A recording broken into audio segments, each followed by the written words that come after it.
नमस्ते, जय शिवाय। आज हम बात करेंगे कि बहुत सारे लोगों को प्रत्याहार समझ में नहीं आता है।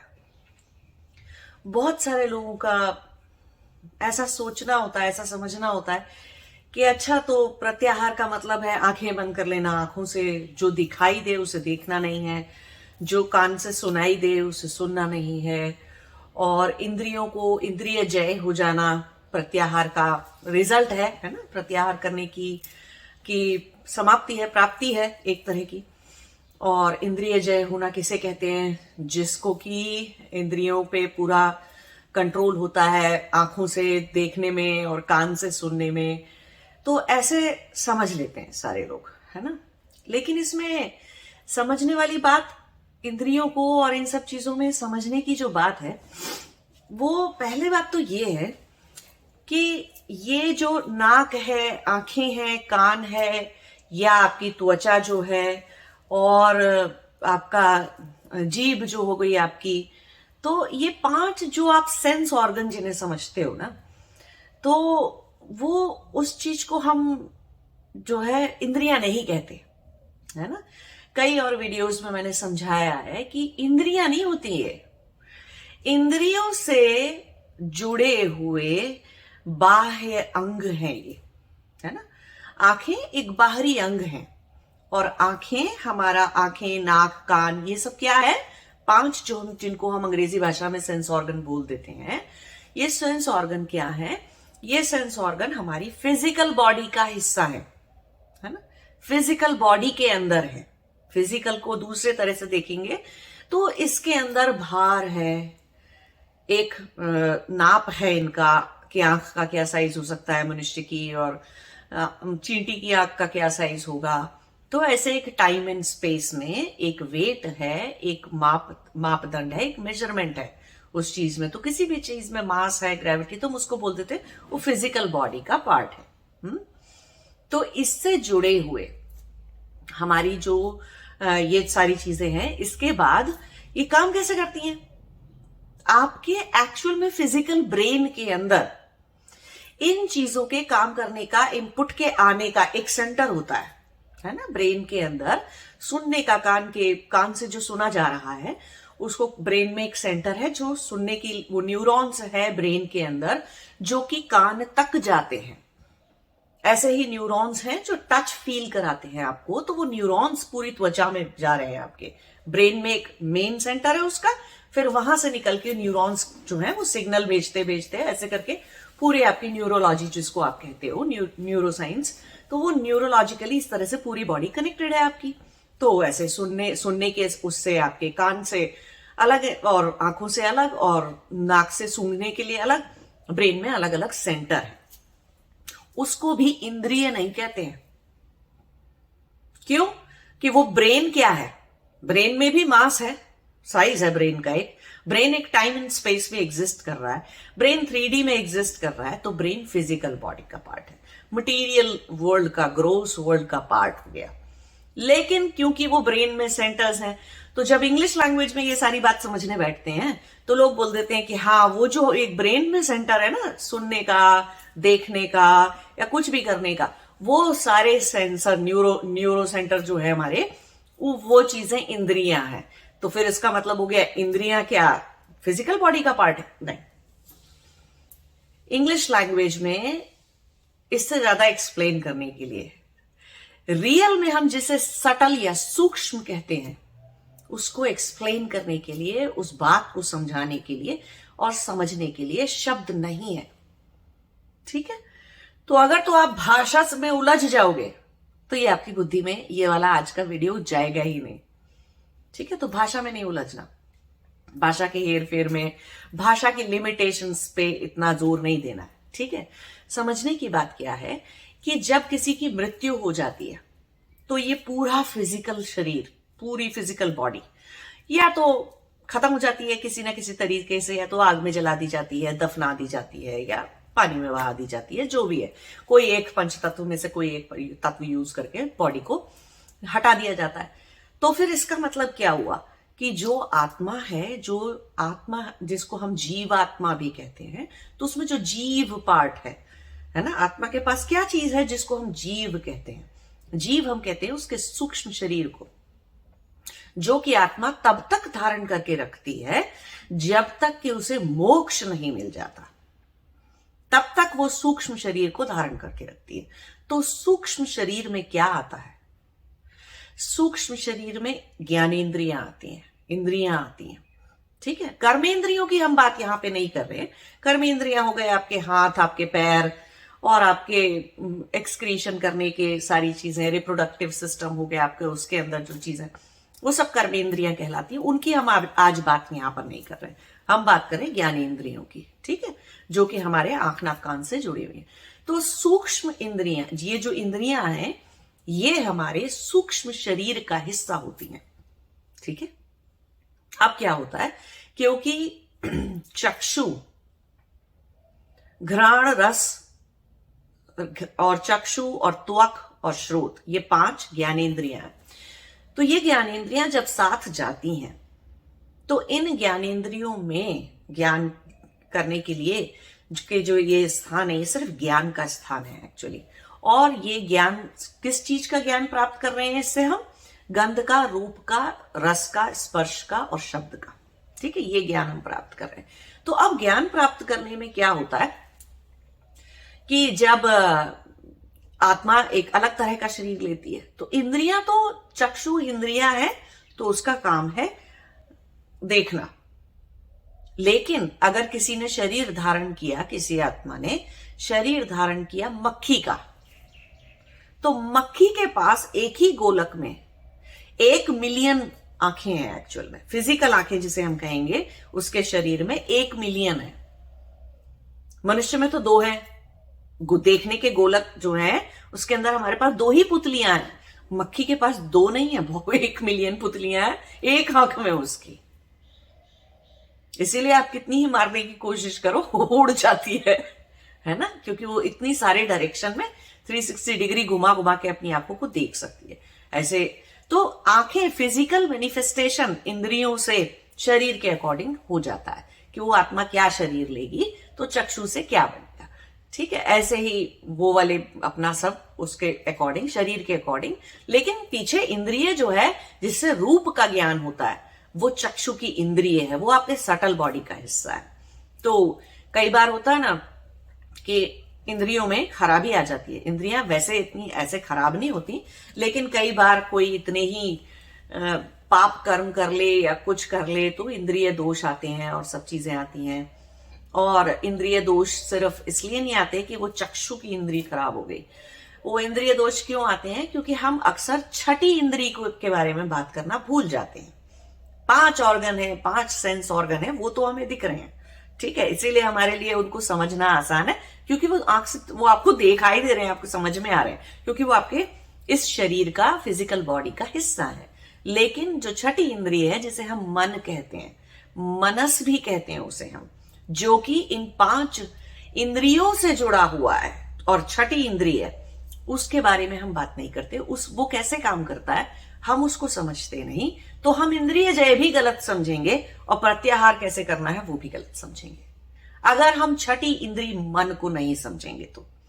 अब मन पे मनस कहते हैं, मन कहते हैं उसको, और 5 इंद्रिय से वो जुड़ा होता है, ठीक है। और क्योंकि वो इंद्रिय से जुड़ा होने का मतलब है कि 5 अलग अलग प्रकार के ज्ञान के सेंटर, इंद्रियां क्या है, ज्ञान इंद्रियां क्यों कहते हैं उन्हें? क्योंकि वो ज्ञान के सेंटर है, ठीक है।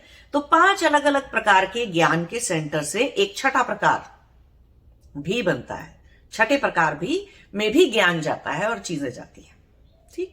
तो हम देख रहे हैं कि ये पेड़ है, तो आंखों से हमने देखा कि पेड़ है, तो पेड़ के बारे में कौन सा पेड़ है, क्या पेड़ है, और ये पेड़ ही है, खंबा नहीं है, कोई और चीज नहीं है। तो वो ज्ञान से, वो ज्ञान कहाँ जा रहा है? वो पहले इंद्रिय ने देखा, उसको देखने का ज्ञान हुआ, फिर हमने उसके मतलब कि हमने रूप देखा, फिर हमें वो रूप में बदला कि अच्छा ऐसे रूप का है तो ये पेड़ ही है, खंबा नहीं है। तो फिर उसके बाद वो ज्ञानेंद्रिय को क्या ज्ञान में ज्ञान क्या पहुंचा कि ये पेड़ है। पेड़ तो चल के इंद्रिय में नहीं घुसा, ज्ञान कैसे होता है? ज्ञान एक बहुत ही सूक्ष्म सी चीज है। ज्ञान का कोई रूप, कोई आकार, कोई चीज नहीं होती है। ज्ञान अमूर्त होता है। अमूर्त होने का मतलब है कि वो इतना सूक्ष्म होता है कि उसमें कोई वेट, कोई ग्रेविटी, कोई फिजिकल प्रॉपर्टी कुछ नहीं होती है ज्ञान में। ज्ञान की अपने आप में जो इकाई है उसके अंदर की बात हम कर रहे हैं। तो पेड़ है, पेड़ तो चल के इंद्रियों तक तो नहीं गया हमारी, है ना? तो हमको कैसे ज्ञान हुआ? बाहरी जो गोलक है, इनको हम बाहरी अंग कह सकते हैं। तो आंखें क्या है? हमारा बाह्य अंग है ना, जो किससे जुड़ा है? रूप की इंद्रिय से जुड़ा है। रूप का ज्ञान कराएगा। ज्ञान का लेवल में, ज्ञान में क्या ज्ञान होगा हमको? बोध क्या होगा? रूप का ज्ञान कराएगा वो हमें। और उस रूप से, रूप के लिए इंद्रिय जो है वो चक्षु है पीछे। तो चक्षु में क्या ज्ञान जा रहा है? रूप। तो अब वो रूप हमारे, अब हमको कहां से पता चला कि ये पेड़ है? किसी बहुत छोटे से बच्चे को जब हम सिखाते हैं या बताते हैं, साल भर के बच्चे को, 2 साल के बच्चे को, जब वो पूछता है कि ये क्या है, तो हम बार बार उसे बताते हैं ना कि ये पेड़ है, ये पेड़ है, ये वृक्ष है, ये पीपल का पेड़ है, ये नीम का पेड़ है, सिखा रहे हैं ना हम उसको। तो बार बार उसके अंदर वो, उसकी रूप की इंद्री से वो ज्ञान जाता है। देखने से वो ज्ञान जाता जा रहा है, अंदर जाता जा रहा है। उसको तरह तरह की चीजों का, बाहरी संसार का, में रूप का ज्ञान होता चला जा रहा है। अब हम सोशल कंडीशनिंग किसे कहते थे?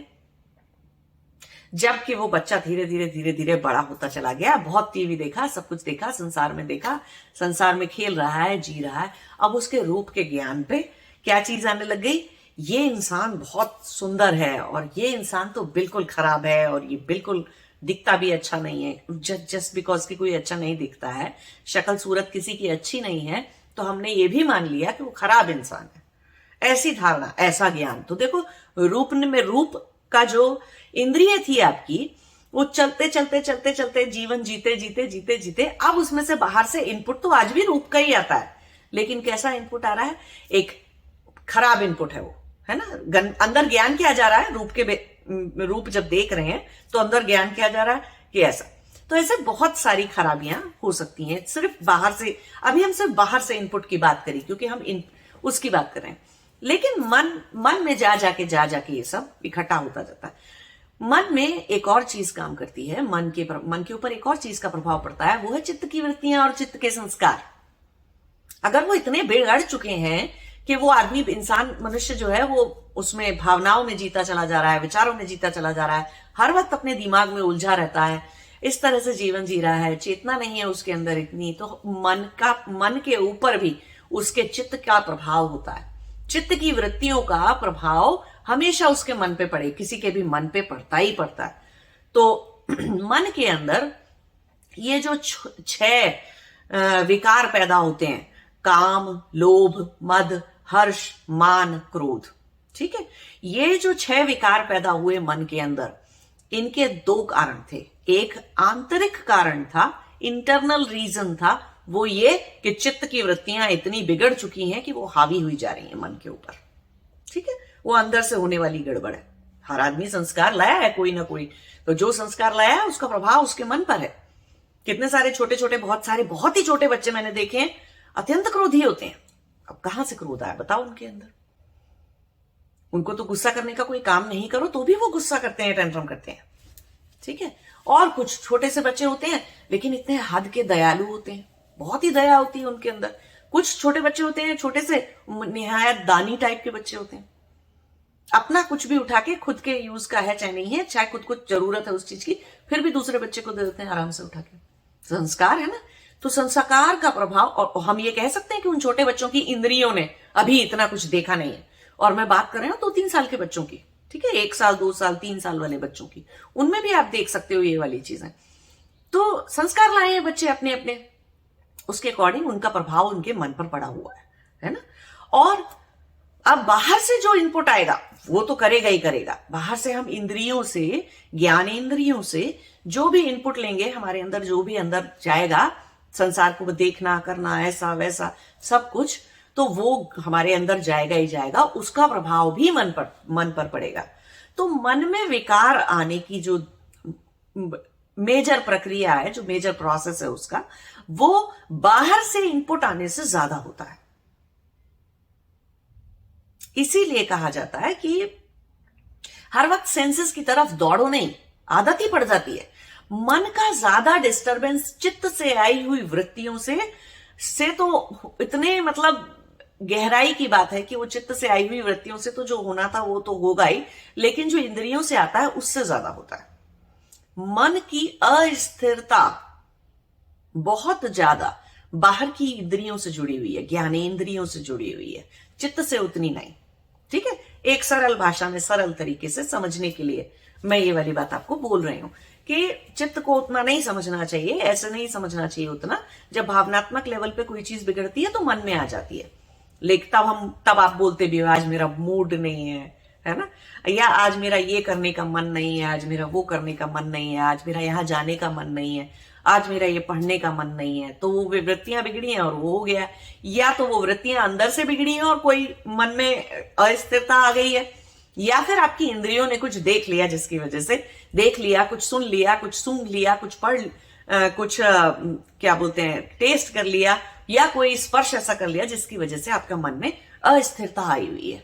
ठीक है, तो वो वाली बात को कैसे समझ सकते हैं?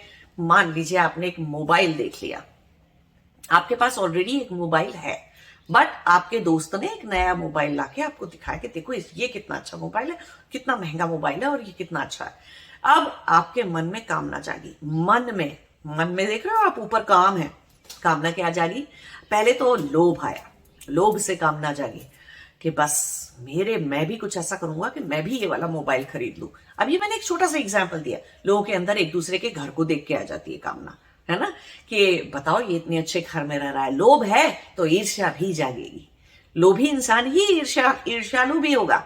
जिसके अंदर लोभ नहीं है वो ईर्ष्यालु नहीं हो सकता कभी भी, क्योंकि उसके मन में ये नहीं जाग रहा कि ये चीज मेरे पास भी होनी चाहिए, तो लोभ नहीं है उसके अंदर। तो अब ये वाली बात आती ही नहीं है कि इसके पास क्यों है, तो वो ईर्ष्या हो गई, है ना। तो ऐसे ईर्ष्या नहीं जागती है अगर लोभ नहीं है। लेकिन मान लीजिए कोई मन में विकार है लोभ का, ये 6 विकार बने हुए हैं, ठीक, तो ऐसे व्यक्ति को के अंदर वो कामना जाग गई कि मेरे पास भी एक घर होना चाहिए। तो अब वो घर को पाने के लिए, उतना पैसा रखने के लिए, पैसा कमाने के लिए कुछ भी टेढ़े मेढ़े काम कर सकता है। ठीक है, तो काम, अब हम 6 विकारों को अगर डिस्कस करें तो काम हम कहते हैं इच्छा को, या आप ऐसे समझ लो कि काम का सीधा मतलब वो नहीं होता। काम वासना वो वाली चीज की हम बात नहीं कर रहे हैं कि सेक्सुअल हो जाना, सेक्सुअल अर्ज रखना, वो भी एक प्रकार की काम वासना है, एक प्रकार की कामना है, ऐसे समझना चाहिए। ठीक है, लेकिन और बहुत सारी कामनाएं हो सकती हैं। ठीक है, एस्ट्रोनॉट बनने की वो भी एक कामना है, करियर में कुछ बनने की, कुछ पढ़ने की कामना भी हो सकती है, या कोई ऐसी कामना भी हो सकती है कि किसी को छेड़ दो, है ना, किसी को परेशान करो, किसी से दुश्मनी करते हैं, दुश्मनी के वजह से भी, द्वेष की वजह से बहुत सारी कामनाएं हो सकती हैं। तो कामनाएं किसी भी तरह की हो सकती हैं। कामना होना, बहुत ही ज्यादा कामनाएं होना इंसान के अंदर, वो भी मन में अस्थिरता रखता है। हम कहते हैं ना इच्छाओं को कम करो, इसलिए, और वो भी ऐसी इच्छाएं जिनका अंत सिर्फ और सिर्फ इंद्रिय सुख देने में है आपको, ऐसी इच्छाओं को कम करो। ऐसी इच्छाओं को, ऐसी कामनाओं को कम करने के लिए नहीं कहा जाता। जैसे कि अब आप बार बार रेंट पे रहते हैं, किराए के घर में रहते रहते हैं, और आपके मन में है कि मैं एक जगह बार बार ये घर बदलना पड़ता है, कभी मकान मालिक से झगड़ा होता है, और मुझे अपनी साधना तपस्या में नहीं कर पाता हूं, या पढ़ाई नहीं कर पाता हूं, या मैं जीवन को अच्छे से चला नहीं पाता हूं, तो चलो मैं एक घर खरीद लेता हूं। ठीक है, तो उसको खरीदने के लिए मुझे जो पैसा चाहिए मैं वो इतने टाइम में जोड़ लूंगा। तो ऐसी एक इच्छा है कि मैं फ्यूचर में एक घर बना लूं अपना। ठीक है, तो ये कैसी कामना है? ये इंद्रिय सुख के लिए नहीं हो रही है कामना।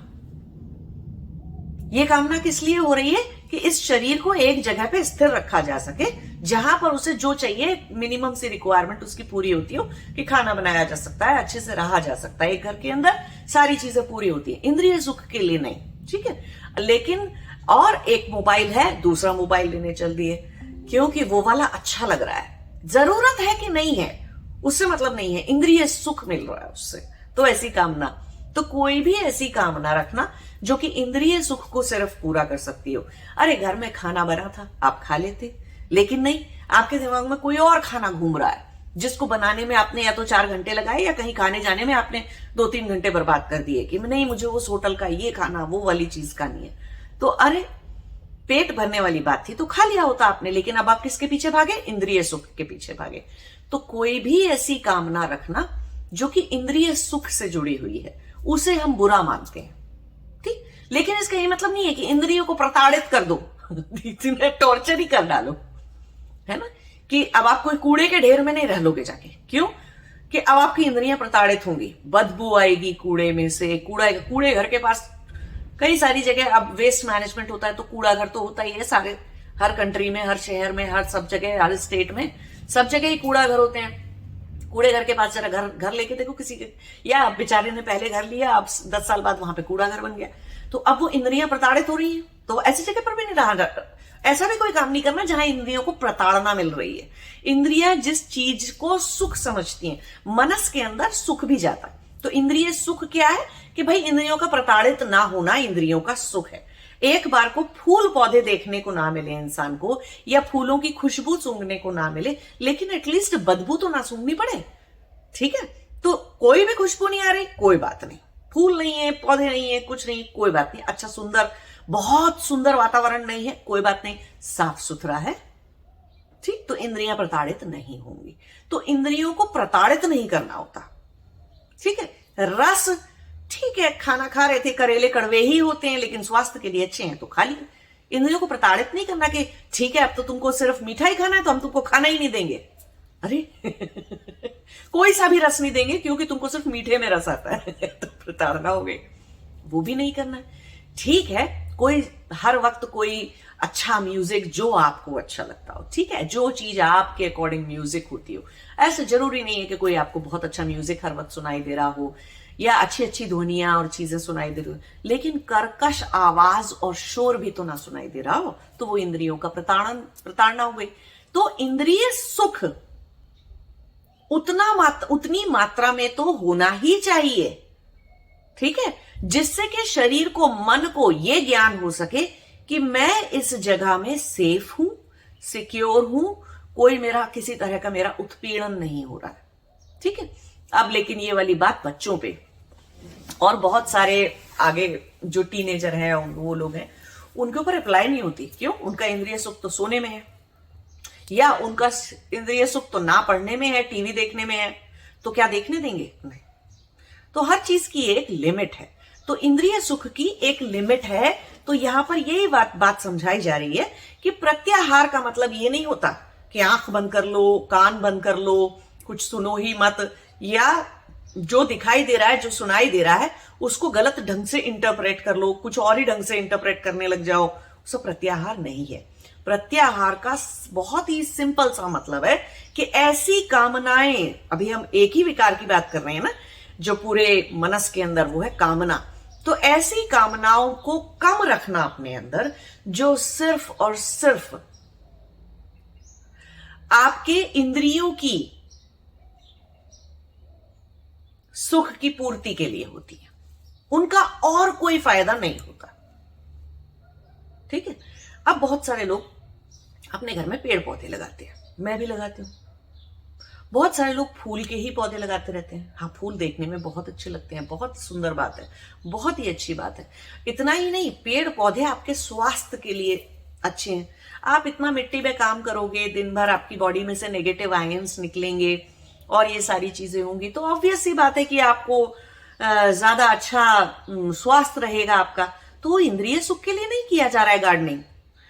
गार्डनिंग किस लिए की जा रही है कि उसमें सिर्फ इंद्रियों का सुख ही एकमात्र ऑब्जेक्टिव नहीं है, उसके अंदर क्या ऑब्जेक्टिव है कि आपका स्वास्थ्य अच्छा रहे, ये ऑब्जेक्टिव है उसका, ठीक है। ऐसे ही घर इसलिए नहीं चाहिए कि बहुत अच्छा सा बेड, अच्छा सा घर, इसलिए नहीं चाहिए होता कि बस बैठे रहे हैं और घर में ही घुसे रहे। नहीं, ऐसे खुद करता है, ऐसे काम कैसे करेंगे? बाहर जाके काम करना है, इतने सारे काम है। कितना ही अच्छा आपका बेड हो, कितना ही अच्छा घर हो, हर वक्त घर का सुख उठाया कहां जा सकता है? नहीं ना। तो एक सेफ, सिक्योर, अच्छी जगह में आपका घर है, आप वहां पर सुरक्षित महसूस करते हो, तो आपका दिमाग फालतू चलता नहीं है और चार चीजों में आप सुरक्षा से अच्छे से रहते हो, तो घर का ये पर्पस हो गया। तो कोई कहे कि आप बड़े बड़े घर में इंद्रिय सुख की वजह से रह रहे हो, नहीं, इंद्रिय सुख की वजह से नहीं रहते हैं, ठीक है। वो घर कुछ और भी दे रहा है, उसकी वजह से ऐसे ही खाना खाने में है। एक अच्छा साफ सुथरे बर्तनों में साफ सुथरे मन से पकाया हुआ अच्छा सा भोजन अगर आप कर रहे हो तो इंद्रिय सुख की बात नहीं है, स्वास्थ्य लाभ है उसके अंदर, जीवन की सुरक्षा है उसके अंदर, जीवन का और शरीर का बीमारियों में ना घुस जाना, वो सब कुछ है उसके अंदर।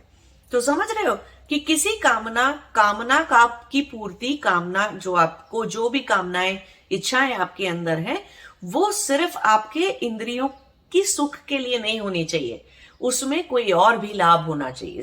उस इंद्रिय सुख से बड़ा कोई और लाभ आपको दिखाई देता है अगर अपनी कामना में, तो अवश्य रखो उस कामना को, ठीक है, उस कामना को जरूर पूरा करो कि अच्छा उतना पैसा होना चाहिए कि मैं 1 साल की छुट्टी लेके और सिर्फ अपना योग ध्यान तपस्या कर सकूं, ठीक है, तो पैसा कमा लिया, तो अब पैसा कमा रहे हैं जाके, कोई कहे सामने से देखने वालों को क्या लगेगा, अच्छा बताओ हर वक्त पैसा पैसा करता रहता है, जब देखो जब 1 नौकरी कर रहा है, 2 नौकरी कर रहे हैं, 4 नौकरी कर रहे हैं। नहीं, वो अपना नौकरी करके पैसा जोड़ के अपना टाइम समय खरीद रहे हैं कि जब वो नौकरी नहीं करेंगे तो भी अपनी जीवन यापन कर पाएंगे, तब भी उनके सारे बिल्स पे हो जाएंगे, तब भी उनको सब कुछ, उनके पास इतनी सेविंग्स हो जाएंगी, इतना पैसा वो जोड़ लेंगे कि फिर अगर उन्होंने 2 साल 1 साल काम नहीं किया तो उससे कोई फर्क नहीं पड़ेगा, उनके बच्चे पलते रहेंगे, घर के खर्चे पूरे होते रहेंगे, हारी बीमारी के लिए पैसा रहेगा और सब कुछ, ठीक है। तो ऐसी कामनाएं, तो मन को अस्थिर कौन सी कामनाएं करती हैं? जो सिर्फ इंद्रिय सुख से जुड़ी है। क्यों? एक बार अच्छा खाना या किसी एक होटल के खाने को खाने की या कोई एक डिश खाने की, कोई एक वैरायटी खाने की आपने आदत डाल ली, अब मन ने जा खाना घर में है, बन सकता था, खा सकते थे, कुछ भी खा सकते थे, समय उतना बर्बाद करने की जरूरत नहीं थी, फिर गए उस खाने को खाने, फिर गए उस खाने को खाने, बार बार उस चीज की तरफ भाग रहे हैं। क्यों? जब वो खाते हैं तो बहुत इंद्रियों को सुख मिलता है, चाहे भले ही वो हेल्थ के लिए अच्छा है खाना, चाहे नहीं है।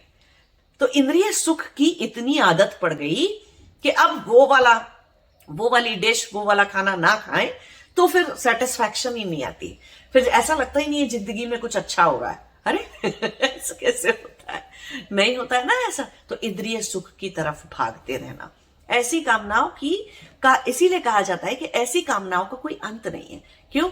एक इंद्रिय, कोई भी इंद्रिय है आपकी, 10 मिनट खुश हो लेगी उस चीज से, 15 मिनट खुश हो लोगे आप उस चीज से, लेकिन अगर सीरियसली एक ही खाना आपको सुबह दोपहर शाम बिना कोई चीज किए हुए 3 दिन खिलाया जाए, 4 दिन खिलाया जाए, तो आप 5वें दिन उस खाने से इतनी दूर भाग जाओगे कि आपको लगेगा कि बस कुछ भी हो जाए, ये खाना मत दिखाना मुझे।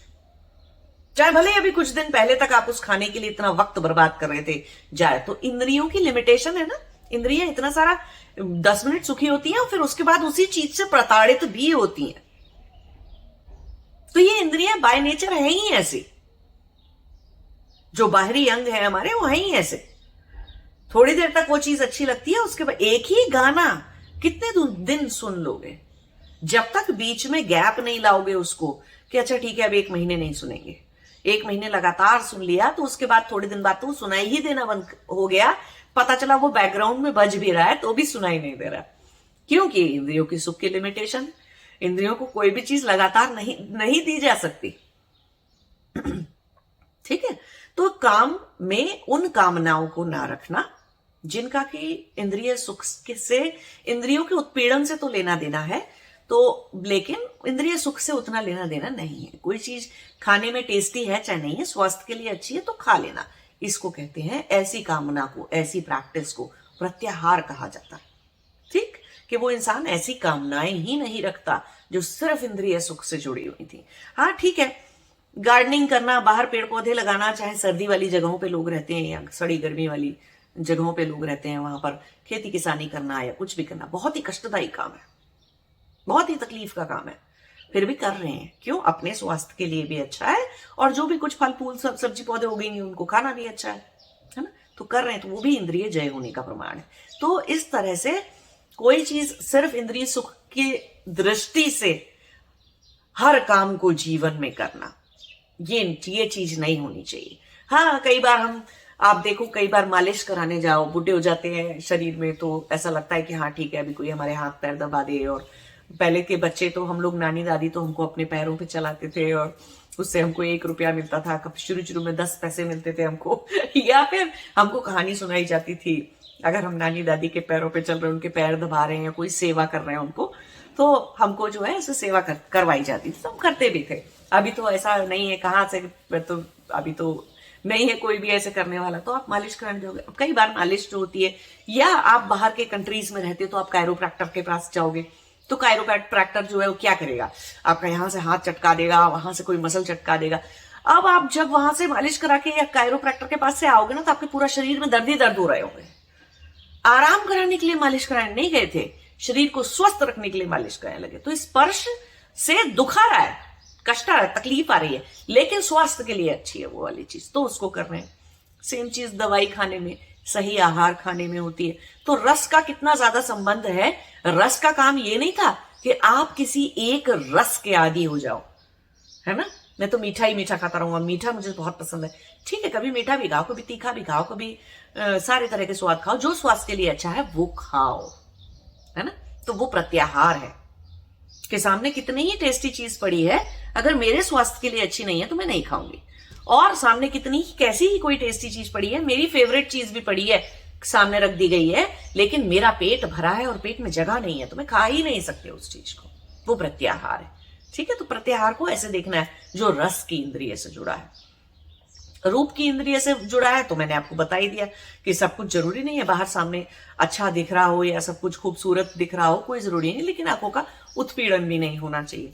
तो रूप की इंद्रिय का क्या चीज है, ज्ञान भी रखना चाहिए, कोई अच्छा दिखता है चाहे नहीं दिखता है, या कोई चीज देखने से कॉटन के कपड़े इतने शाइनी इतने अच्छे से नहीं दिखते हैं, लेकिन कॉटन पहनना शरीर के लिए अच्छा होता है आपके लिए, है ना। या फिर सर्दियों में जो एक्चुअल में प्रॉपर वूल जिसे हम कहते हैं, ऊन जिसे हम कहते हैं, उससे बने हुए कपड़े उतने सुंदर नहीं दिखते हैं, लेकिन वो शरीर के लिए अच्छे हैं, है ना।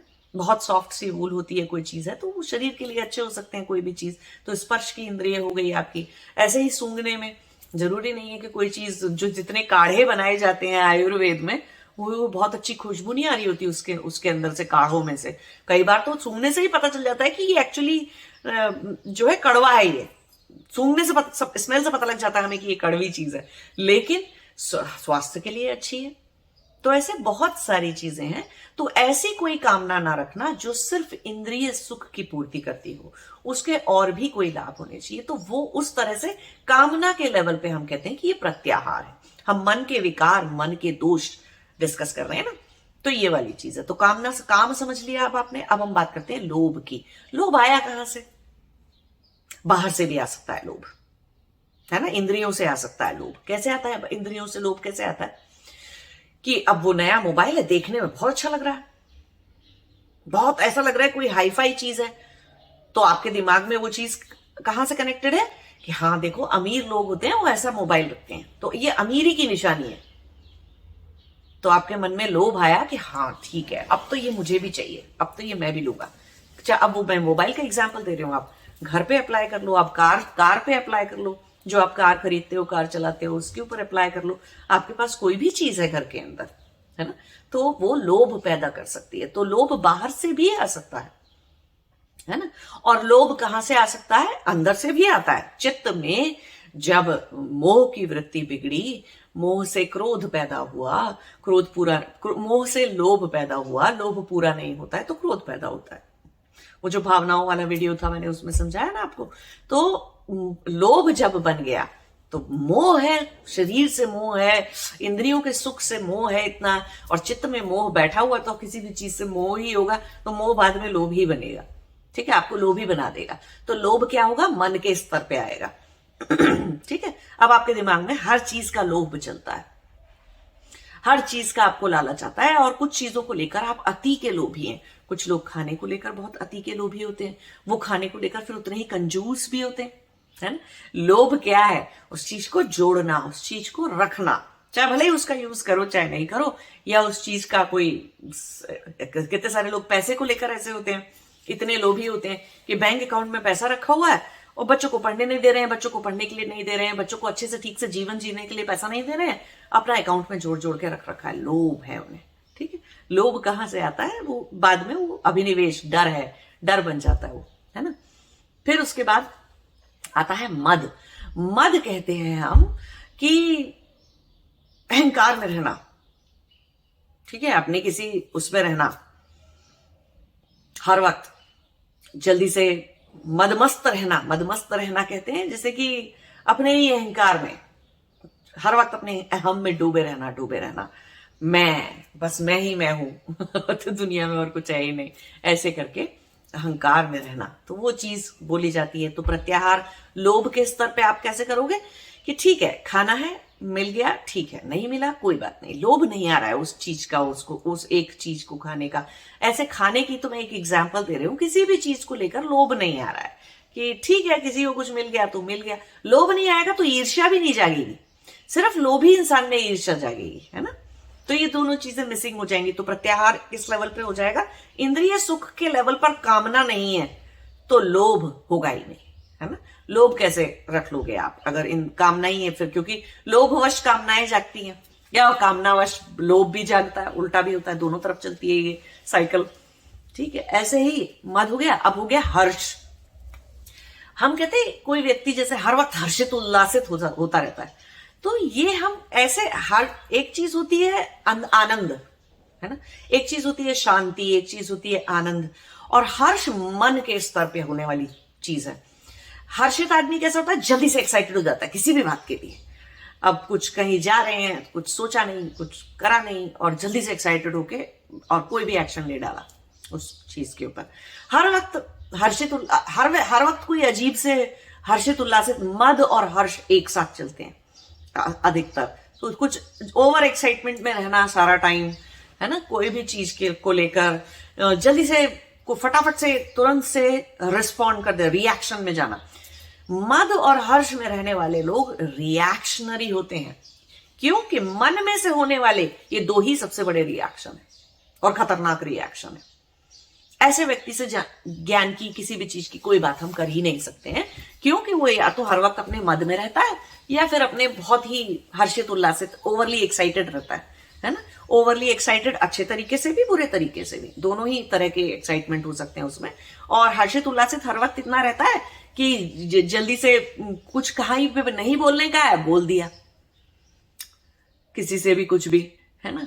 और कोई एक्शन में सोच समझ के लेना चाहिए था, लाइफ का कोई डिसीजन, कोई एक्शन, लेकिन नहीं, इतने हर्षित उल्लासित टाइप थे, आगे कुछ सोचा ही नहीं। किसी चीज को करने के 5 स्टेप थे, 5वें पे पहले पहुंच गए, पहले के 4 करे नहीं, तो डिसीजन मेकिंग गलत हो जाती है ना, क्योंकि मन में हर वक्त एक्साइटमेंट से काम कर रहे हैं। इंस्टेड के रुक जाते, मन में थोड़ा सा कंट्रोल होता, तो बुद्धि से काम लेने की, बुद्धि से किसी चीज को रिस्पॉन्ड करने की कोशिश करते हैं ना। अगर मन के हर्ष और मद से रुक जाते तो बुद्धि चलाते, लेकिन बुद्धि तक तो पहुंची ही नहीं बात। फटाक से जाके ये कर लिया, फटाक से जाके ये कर लिया, सोचा नहीं, समझा नहीं। अब सोचने समझने का ये मतलब नहीं है कि कोई काम जो 3 दिन में हो जाना चाहिए उसके लिए आप 3 साल लगा दो प्रोक्रास्टिनेट करने को नहीं बोल रहे हैं आपको, ठीक है, कि सोचते ही रहो, करो मत कुछ, इतना सोचो नहीं, इतना भी नहीं होना चाहिए। लेकिन हर्षित उल्लासित लोग जो हैं उनकी डिसीजन मेकिंग हमेशा गलत हो जाती है, और बाद में यही वो लोग हैं जो ये कहते हुए पाए जाते हैं कि मेरी लाइफ के सारे निर्णय गलत कैसे हो गए, क्योंकि शायद वो निर्णय हर्षित उल्लासित तरीके से लिए गए होंगे, या फिर उतना सारा ज्ञान नहीं होगा जिसके की बेसिस पे वो डिसीजन लिए गए होंगे, या जो भी है। लेकिन मोस्ट ऑफ द टाइम ऐसे लोगों का जो बहुत अजीब से एक्साइटेड से रहते हैं, वो ठीक डिसीजन मेकिंग नहीं करते हैं, और वो लाइफ में उनका जो जीने का तरीका है वो अक्सर सिर्फ भिड़ते रहते हैं, ठीक है, इधर भिड़ गए, उधर भिड़ गए, उधर भिड़ गए, सोच नहीं रहे हैं कुछ, और सोच के कोई चीज नहीं कर रहे हैं। तो इसीलिए हम बोलते हैं कि लाइफ में ना रिएक्शनरी नहीं होना चाहिए। तो लाइफ में इतने रिएक्शन मत दिखाओ, इतनी प्रतिक्रिया मत दिखाओ। प्रतिक्रियात्मक आप होते कब हो? अगर हम ऐसे शॉर्ट तरीके से बात करने की कोशिश करें तो प्रतिक्रियात्मक आप तभी होते हो जब आपके मन के अंदर, मनस के अंदर ये सारी चीजें हैं, काम, लोभ, मद, हर्ष, मान, क्रोध, ये सब जब काम कर रहे होंगे आपके अंदर, तो आपकी हालत प्रतिक्रियात्मक होगी ही होगी। आप रिएक्शंस में जाओगे ही जाओगे, और आप रिस्पॉन्ड नहीं करोगे। एक चीज है रिएक्शन देना, और एक है किसी भी सिचुएशन में रिस्पॉन्ड करना। वो आपके अंदर वो क्षमता होगी ही नहीं, क्योंकि आपका मनस जो है वो, आप इंद्रिय जय नहीं हो, आपके अंदर प्रत्याहार नहीं है, आप हर्ष और मद और को काम और क्रोध और लोभ और मोह ये सब चीजों से चलते हो। तो मन आपका बहुत चंचल है, बहुत ही चंचलता है मन के अंदर, अस्थिरता है मन के अंदर, है ना। तो हम ऐसे बोलते हैं कि रिएक्शन नहीं देना चाहिए इतना जल्दी से, फटाक से ओपिनियन दे देते हैं कुछ लोग जल्दी से। अरे भैया तुम रुको, पहले ध्यान से समझो, पहले चीजों को, मन को स्थिर रख पाओगे तब कोई इनपुट बुद्धि में जाएगा। ऐसे समझ लीजिए आप, कोई भी चीज बुद्धि तक नहीं जा रही है अगर बीच में मन में एक दलदल बना रखा है, दलदल जैसा क्रिएट कर रखा है। और दलदल में क्या है, ये सब चीजें, ये जो 6 विकार हैं ये दलदल बना रहे हैं। तो ये ऐसे गहरी सी जगह बना ली कि अब सब कुछ यहीं से होता रहता है, बुद्धि तक तो कुछ जाता ही नहीं। तो बुद्धि जैसी थी, जड़ थी, तामसिक बुद्धि थी, कुतर्की बुद्धि थी, वो ऐसे ही है। क्योंकि बाहर से कुछ भी देखते हैं, कुछ भी सुनते हैं, कुछ भी सूंघते हैं, या कोई भी इनपुट आता है वो इसी दलदल में आके रह जाता है बस। तो ऐसे लोगों को सिखाया जाता है सांस लो, रुको, थम जाओ, रिएक्शनरी मत बनो। तो प्रतिक्रिया नहीं करनी चाहिए, क्रिया करनी चाहिए। ऐसे बोलते हैं ना कि रिएक्शन नहीं दो, रिस्पॉन्ड करो लाइफ को। तो लाइफ में सिचुएशंस को रिस्पॉन्ड करा। अरे बच्चा गिर गया, फटाफट बच्चे के स्कूल से फोन आया, बच्चा गिर गया और उसके घुटने में चोट लग गई है और खून लग गई है। तुरंत प्रतिक्रिया आई अंदर से निकल के, कैसे स्कूल वाले हैं, ध्यान नहीं रखते हैं, कैसा स्पोर्ट्स का टीचर है, ध्यान क्यों नहीं रखा, ये नहीं किया, वो नहीं किया, और मैं अपने बच्चे को निकाल लूंगा इस स्कूल से। और गए स्कूल में और टीचर को खरी खोटी सुना के आ गए और चिल्ला के आ गए टीचर को। अब बाद में घर आए और बच्चा बता रहा है कि बच्चे को डांट रहे हैं, बच्चे को भी डांटे जा रहे हैं कि ठीक से नहीं देखते हो, खेल नहीं सकते हो, ये नहीं कर सकते हो, वो नहीं कर सकते हो।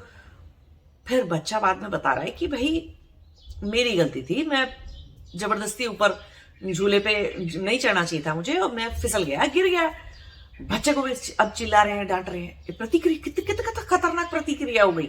अरे ठीक है, टीचर को पूछते पहले कितनी चोट लगी है, टाके आ गए क्या, टाके लगवाने की जरूरत है, नहीं है, पट्टी कर दिया आपने, ठीक है, बच्चे को बोलो क्लास में बैठेगा, जब स्कूल की छुट्टी होगी मैं आऊंगा।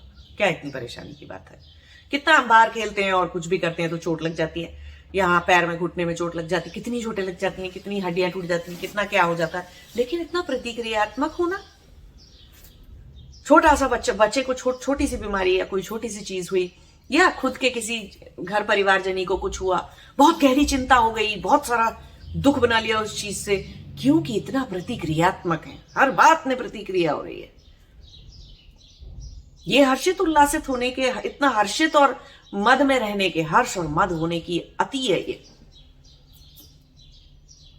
कि आप सामने जो हो रहा है, जो चल रहा है, उसको ठीक से देख ही नहीं पा रहे, बुद्धि तक कुछ जा ही नहीं रहा आपकी। बुद्धि तक जाता होता, ये बीच में दलदल में नहीं फंसे होते और ये दलदल आपके अंदर नहीं होता, तो क्या होता, हर बात, बाहर से लिया हुआ हर इनपुट सीधा बुद्धि में लैंड करता, सीधा बुद्धि में आ जाता। चेतना बुद्धि में केंद्रित है ना।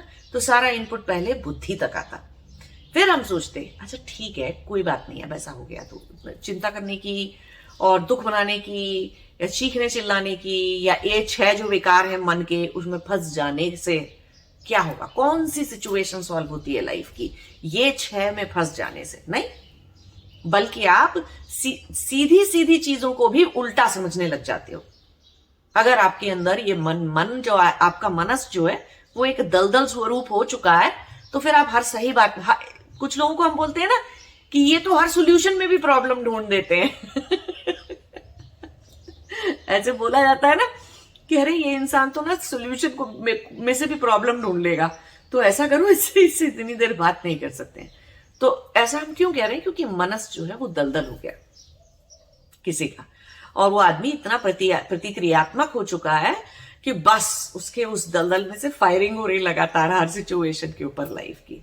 तो प्रॉब्लम, सोल्यूशन में से भी प्रॉब्लम ढूंढे जा रहा है, या हर चीज लाइफ में उसको प्रॉब्लम ही लगे जा रही है। सिचुएशन को भी प्रॉब्लम के जैसे डील करना, तब वो चीज क्या कहलाती है कि अरे ठीक है, परिस्थिति है किसी की, कोई भी चीज है, परिस्थिति है, कुछ करोगे, कुछ ऐसे ऐसे आइडिया लगाओगे तो बुद्धि से चलोगे तो सॉल्व हो जाएगी, ठीक है।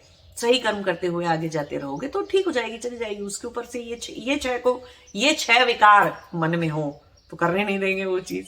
तो इसीलिए प्रत्याहार रखना, मद में और हर्ष में नहीं घुसना, नहीं उसके, वो प्रत्याहार है। ये दो चीजों से लाइफ में इतने रिएक्शनरी ना होना। अब रिएक्शनरी हो गए तो ऑब्वियस सी बात है, दो चीजों के लिए आपको बहुत अच्छे से भड़काया जा सकता है। पहली चीज है मान। मान क्या है? बहुत सारे लोगों को आजकल जो है सम्मान चाहिए, है ना, प्रतिष्ठा चाहिए, सम्मान चाहिए, या वो एक्चुअली उसे तो सम्मान तो तब कहलाता है जब वो बाहर से कोई दूसरा दे रहा हो, लेकिन उनकी नीड अपने आप के अंदर मान की है, लेकिन वो अपने आप को तो दे नहीं पाते, अपने आप से तो उन्हें मिल नहीं रहा वो मान, तो उनकी अपेक्षा किससे हो जाती है? तुम पैर छुओ मेरे, ठीक है, तो किसी ने छू दिए तो वो अच्छा आदमी है, जो नहीं छू रहा वो बुरा आदमी हो गया। या फिर यहां पर मैं काम करता हूं, यहां पर मुझे देखो इतने बड़े बड़े अप्रिसिएशन के सर्टिफिकेट मिलते हैं, एम्प्लॉय ऑफ द ईयर का अवार्ड मिलता है मुझे, और मुझे ये मिलता है, तो मान मिल रहा है, मेरे काम को कोई देख रहा है, पहचान रहा है, मुझे सम्मानित कर रहा है उस चीज से। तो इस बात की आकांक्षा रखना मन में गलत बात है। अभी मैं उदाहरण से समझाऊंगी कि एक एक चीज का कितना खराब परिणाम होता है, और कैसे कैसे लोग समाज में आपको, संसार में आपको देखने को मिलते हैं जिनके अंदर ये मन के 6 विकार है। तो ऐसे लोग जो हैं दूसरी कंपनी में चले जाते हैं कई बार काम करने के लिए, क्योंकि जहां वो काम कर रहे हैं उन्हें कोई मान नहीं मिल रहा, कोई, भले ही उनको बेचारों को पूरी सैलरी मिल रही है जो उनको मिलनी चाहिए थी, और जो इंक्रीमेंट उन्हें दिया जाना था वो भी मिल रहा है, सब कुछ हो रहा है भाई, जैसा सिस्टम बना हुआ है वहां वैसा सब कुछ मिल रहा है, लेकिन उनको उनके काम को कोई मान ना मिलना, उनको कोई सम्मानित नहीं कर रहा है। भाई तुम्हारे जैसे बहुत सारे लोग हैं काम करने वाले, कितने सभी सम्मानित हैं, तुम अकेले क्यों? तो फिर सोचने वाली बात है ना। तो ऐसे मान के पीछे भागते रहना, तो ऐसे लोग सब कुछ छोड़ देते हैं। ऐसे लोग कई बार ये वाली चीजें ऐसे भी हो जाती हैं, जैसे कि जो मान चाहते हैं, है ना, वो ऐसे भी सोच सकते हैं कि जब तक उनको कहो कि ये चीज भारत की विद्या है, हमारे योग शास्त्र की, सांख्य की, दर्शन शास्त्र की विद्या है, तो उनके मन में वो चीज बिल्कुल इंपॉर्टेंट नहीं है, और वो सिर्फ सब कुछ सिर्फ कूड़ा ज्ञान है, और वो सब उनके हिसाब से ज्ञान भी नहीं है। वो सब कुछ तभी ज्ञान होगा जब वो अमेरिका से आएगा इंपोर्ट होके, या फिर वो सारा ज्ञान जो है बाहर से आएगा, तब हम उसे ज्ञान बोलेंगे, तब वो काम का होगा और तब वो ठीक होगा, क्योंकि अब वो प्रतिष्ठित जगह से आया। तो उनके दिमाग में प्रतिष्ठा बाहर के देशों की है, अपने देश की नहीं। उनके दिमाग में मान और सम्मान बाहर के देश का है, अपने देश का नहीं। तो ये मान की गड़बड़ है ये सारी की सारी। अभी और भी हम उदाहरण से डिस्कस करेंगे, ठीक है। तो ये मान हो गया। अब क्रोध हो गया। क्रोध तो सीधा सीधा समझ में आता ही है कि आप जो है क्रोधी हैं, आपके मन में क्रोध है। अब आप बात बात पे गुस्सा करते रहते हैं और बात बात पे चीजें करते रहते हैं, और क्रोध कई बार जो है वो इस वजह से भी मन में रहता है, इंद्रियों का विकार है वो क्रोधी होना, ठीक है। तो अब ये सारी की सारी ये जो 6 चीजें हैं, ये आपकी इंद्रियों की क्षमता को कम करती हैं। पहली बात तो ये भी ध्यान रखना है, कम करती हैं। क्रोधी आदमी क्रोध में देखेगा क्या, सुनेगा क्या। और हम दूसरे शब्दों में ये भी कह सकते हैं कि ये 6 की 6 बुद्धि के ऊपर पड़ा हुआ सबसे बड़ा पर्दा है, सबसे मोटी लेयर है ये बुद्धि के ऊपर, जो बुद्धि को ढकती है, जो बुद्धि को इस्तेमाल होने में आने ही नहीं देती, यूज ही नहीं करने देती बुद्धि को हमें। वो ये 6 चीजें हैं। मन का अस्थिर, इसी चीज को कहते हैं मन का चंचल होना, इसी को कहते हैं मन का अस्थिर होना, इसी को कहते हैं मन का कड़वा होना, दोषी होना, या हम इनको सीधे सीधे मन का विकार कह देते हैं। अब इंद्रिय जय वो इंसान है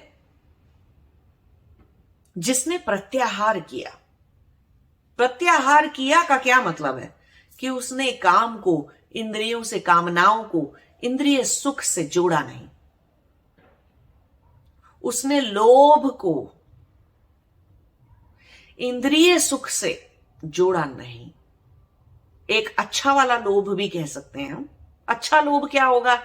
फिर तो उसे लोभ नहीं कहेंगे। जैसे कुछ लोगों के अंदर बहुत ही अच्छी सी जिज्ञासा होती है, ज्ञान को प्राप्त करने की, ज्ञान की तरफ जाने की, रोशनी की तरफ पढ़ने की, वो जो एक जिज्ञासा है, वो जो एक लालसा है, वो जो एक लगन है मन के अंदर, उसे कोई खराब शब्दों में बोलेंगे, अभी तो हम उसे लालसा बोल रहे हैं, या एक मुमुक्षु हो जाना है ना, कि मोक्ष की जिज्ञासा, मोक्ष की प्राप्ति की लालसा है, या मोक्ष की प्राप्ति की तरफ चलते जाना। लेकिन हम उसे लोभ क्यों नहीं कहते? अरे वो इंद्रियों से नहीं जुड़ी हुई ये सब इच्छाएं इंद्रियों से, ये सारा लोभ, अगर आप इन्हें लोभ के जैसे भी देखना चाहते हो तो इंद्रिय सुख से थोड़ी जुड़ी हुई है। लेकिन लोभ हम किसे कहते हैं? उसे जो इंद्रिय सुख से जुड़ा हो। तो किसी ने अगर प्रत्याहार किया है लोभ के ऊपर कि उसकी इंद्रिय सुख की कोई भी चीज वो उसको लोभी नहीं बनाती, उसके अंदर लोभ नहीं आता उस चीज से, ठीक है, कि मैं इसी चीज को ही खाता चला जाऊं, यही चीज को देखता रहूं, यही चीज को सुनता और सूंघता रहूं, चाहे भले ही वो चीज स्वास्थ्य के लिए हानिकारक है या कुछ भी है,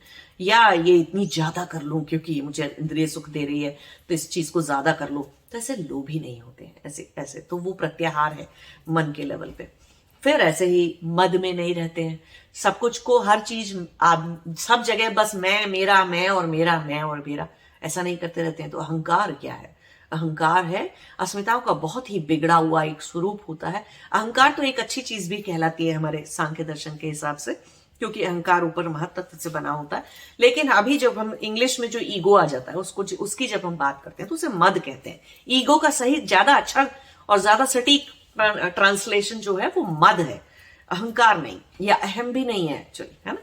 तो मद है। मद क्या है? पागल ही हो गए बस, मेरी इच्छाओं की, मेरी सुख की पूर्ति नहीं हो रही तो तुम कैसे रिश्तेदार हो? तुमने मुझे अच्छा खाना नहीं खिलाया, तुम मुझे अच्छे से रख नहीं रहे हो, तुम मेरी इंद्रियों को सुखी होने के सारे साधन जुटा नहीं रहे हो, और तुम बात कर रहे हो कि लौकी खानी चाहिए क्योंकि तुम मुझे खाना नहीं अच्छा खिलाना चाहते, तुम मुझे लौकी खिला। लौकी हेल्थ के लिए अच्छी होती है, शायद आपकी जरूरत हो, है ना। तो रिश्तेदार बेचारा आपके भले की सोच रहा है, कुछ अच्छा खिला रहा है, लेकिन आप किस चीज में पड़े हुए हो कि नहीं, आपके हिसाब से जो खाना अच्छा है, महंगा मिलता है और अच्छा है और घंटों में बनता है और इतना सब कुछ होता है, तभी आपकी किसी ने सेवा करी। तो आपके सेवा करवाने के, सेवा करने के देखो आयाम कैसे हैं, क्योंकि लोभ है ना। मद में रहते हो आप हमेशा, मैं और मेरा, मेरे बच्चे को किसी ने ऐसे कैसे बोल दिया, मेरे ऐसा, अरे मैं और मेरा, सब कुछ हर वक्त सिर्फ मैं, मेरा, ये सब कुछ ऐसे करते रहेंगे तो मद में रहने वाली बात है। तो प्रत्याहार का मतलब है दुनिया में, जीवन में चलने का जो आपका तरीका है वो मैं और मेरा से नहीं जुड़ा हुआ। सही बात के लिए अगर किसी रिश्तेदार या आपके पड़ोसी ने आपके बच्चे को डांट दिया, सही बात के लिए, कि भाई आपके बच्चे को बहुत भारी नुकसान हो सकता था, किसी गाड़ी का या किसी चीज का नुकसान हो सकता था, बच्चा गाड़ी के नीचे आ सकता था, कुछ भी हो सकता था, तो अगर उसने सही बात पे डांट दिया या पीट दिया आपके बच्चे को, तो उस बात को इतना बुरा नहीं समझने की जरूरत नहीं है, मैं मेरा करने की जरूरत नहीं थी वहां पर। फिर वही वाली बात आ जाती है, ये 6 के 6 बुद्धि के ऊपर पड़े हुए 6 कवर हैं, एक के ऊपर एक के ऊपर एक के ऊपर एक, तो बुद्धि तक तो बात जा ही नहीं रही। तो क्या सही था और क्या गलत, उसका निर्णय हुआ ही नहीं, विवेक से तो काम किया ही नहीं आपने। आपके तो बस सारी चीजें इस दलदल में डूब गई, 6 कवर में डूब गई, और आपने जाके उस पर रिएक्शन मार दिया, मेरे बच्चे को हाथ कैसे लगाया। अरे ऐसे नहीं होता है ना। ऐसे हर्ष की बात आ जाती है, जल्दी जल्दी सब जगह पे रिएक्शन रिएक्शन रिएक्शन रिएक्शन, कोई भी स्टेप को सोचने से, समझने से कि क्या चीज करने के बाद क्या करना चाहिए था, क्या करना चाहिए था, नहीं, फालतू टाइम वेस्ट करे चले जाते हैं। हर्ष वाले लोग जो होते हैं ना, इंस्टेंट रिएक्शन दिखाने वाले लोग जो होते हैं किसी भी बात के ऊपर, वो ऐसे लोग होते हैं जो लाइफ में समय के सबसे ज्यादा बर्बादी करते हैं। क्यों? इतने ज्यादा प्रतिक्रियात्मक होते हैं, अच्छी बात के लिए भी, बुरी के लिए भी, इतने ज्यादा प्रतिक्रियात्मक होते हैं कि उनकी प्रतिक्रिया इतना सारा टाइम खा जाती है कि अरे सही चीज पर कैसे करना था, वहां बुद्धि तक बात नहीं गई है ना। बहुत टाइम वेस्टिंग लोग होते हैं जो जरूरत से ज्यादा एक्साइटमेंट और एक्साइटिंग चीजों में रहते हैं कि अच्छा ये करना है, ये तो मैं कल ही कर लूंगा, अब 1 साल हो गया, हो ही नहीं रहा क्योंकि कर ही नहीं पा रहे, सोचा नहीं, समझा नहीं कि कर सकते हो कि नहीं कर सकते हो, बस हर्षित उल्लासित हो गए, हाँ ये तो मैं अभी कर सकता हूँ। अरे नहीं हो सकता ऐसे। तो सिर्फ टाइम वेस्ट करने वाले बहुत सारे लोग होते हैं। फिर मान के लेवल पे प्रत्याहार हो रहा है ना। तो ऐसे सोचने वाली बात है। अब यहां पर एक जरूरी बात यह भी है समझने की कि इंद्रिय जय होना, मतलब कि इंद्रिय जय होने का मतलब होता है ये 6 विकार मनस में ना होना, ठीक है।